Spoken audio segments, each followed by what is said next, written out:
हम अलग हैं इनसे। हम जो कहते हैं वो करते हैं। दिल्ली के अंदर भी जो जो वादे हमने दिल्ली की जनता को करे थे, एक एक वादा पूरा करा।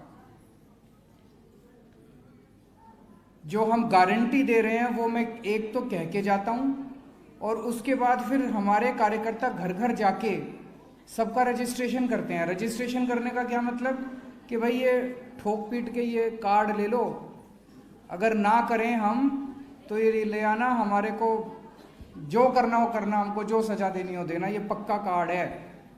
तो कार्ड की गारंटी दे के जाते हैं हम घर घर जाके, उस पर साइन होते हैं मेरे, दस्तखत होते हैं मेरे, दस्तखत किया हुआ कार्ड देते हैं। तो जैसा भी कोटियाल साहब बता रहे थे, ये बीजेपी कांग्रेस वालों को बड़ी तकलीफ हुई है सर। कोर्ट चले गए, कोर्ट में जाके कहते हैं ये केजरीवाल गारंटी क्यों दे रहा है जी। तो जज साहब बोले भाई क्या गलत कर रहा है, तुम भी दो गारंटी, गारंटी तो सबको देनी चाहिए। नहीं, गारंटी तो सबको देनी चाहिए, तुम भी दो गारंटी, तुम तो झूठ बोलते हो, जो बोलते हो उसके बाद मुकर जाते हो। ये बेचारा कम से कम गारंटी तो दे रहा है, गलत क्या कर रहा है। तो इनको बड़ी तकलीफ हुई, फिर वापस आ गए कोर्ट से भी। तो अभी तक मैंने 3 गारंटी दी, आज चौथी गारंटी देने आया हूं। पहली गारंटी मैंने दी थी, उत्तराखंड बिजली बनाता है और फिर भी बिजली इतनी जाती है, कई कई बार तो 7-7, 8-8 घंटे पावर कट लगते हैं। दिल्ली में हम दूसरों से बिजली खरीदते हैं उत्तराखंड से, और फिर भी हमारी 24 घंटे बिजली है, पावर कट लगते ही नहीं।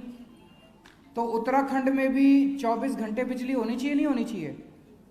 तो हमने गारंटी दी थी भाई उत्तराखंड में सरकार बनेगी तो 24 घंटे बिजली देंगे। दिल्ली के अंदर हमने 24 घंटे बिजली भी कर दी और बिजली मुफ्त भी कर दी। उत्तराखंड में मुफ्त बिजली चाहिए नहीं चाहिए? जरा हाथ खड़े कर दो जरा से, आवाज नहीं आ रही महिलाओं की। चाहिए ना? ये नेता मेरे को खूब गालियां देते हैं बहन जी, इतनी गालियां देते हैं ये बीजेपी, केजरीवाल मुफ्त बिजली क्यों दे रहा है, केजरीवाल मुफ्त बिजली क्यों दे रहा है।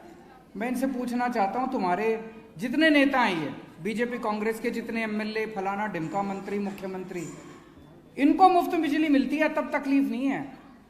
3-3, 4-4 हजार यूनिट बिजली एक एक नेता के घर पे मुफ्त मिलती है। मैंने कह दिया 300 यूनिट बिजली मैं गरीबों को मुफ्त दूंगा, तो इनको तकलीफ हो गई इतनी ज्यादा। आप जितना मर्जी डकार जाओ, जनता को नहीं मिलना चाहिए, सारा खुद खाएंगे, जनता को नहीं देंगे। तो और जितने पुराने बिल आए हुए हैं मेरे पास, कई उत्तराखंड में जब मैं आता रहता हूँ, अब कई लोग आए पुराने बिल दिखा रहे थे, बोले जी बहुत बिल आ गए, गलत बिल आ गए, ठीक नहीं करते, चक्कर कटवाते हैं, रिश्वत मांगते हैं, इतने पैसे दे दो बिल ठीक करेंगे, करते नहीं करते। तो पुराने सारे बिल माफ करेंगे। तो ये पहली गारंटी थी। दूसरी गारंटी थी बच्चों को रोजगार देंगे।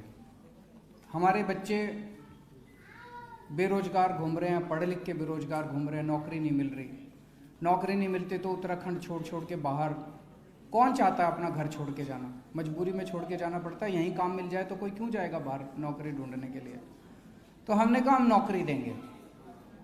तो ये नेता मेरे से पूछने लगे दिल्ली में तो दिए नहीं। दिल्ली में 10 लाख नौकरियां दी हैं मैंने, 10 लाख नौकरियां। जो दिल्ली में करके आया हूं वही यहां कर प्रॉमिस कर रहा हूं। दिल्ली में 10 लाख नौकरियां दी हैं हम लोगों ने, उत्तराखंड में भी नौकरियां देंगे। और जब तक नौकरी नहीं मिलती, ऐसा नहीं भाई कल सरकार मिलेगी और परसों सबको नौकरी मिल जाएगी, ऐसे तो नहीं होने वाला, थोड़ा टाइम लगेगा। जब तक नौकरी नहीं इंतजाम कर पाते आपके बच्चों का, तब तक हर बच्चे को, जो जो बेरोजगार है उसको 5,000 रुपये बेरोजगारी भत्ता हर महीने देंगे। सही है नहीं है? तीसरी में आया था, मैंने कहा भाई सबको तीर्थ यात्रा करा के लाएंगे। होना चाहिए नहीं होना चाहिए, है ना?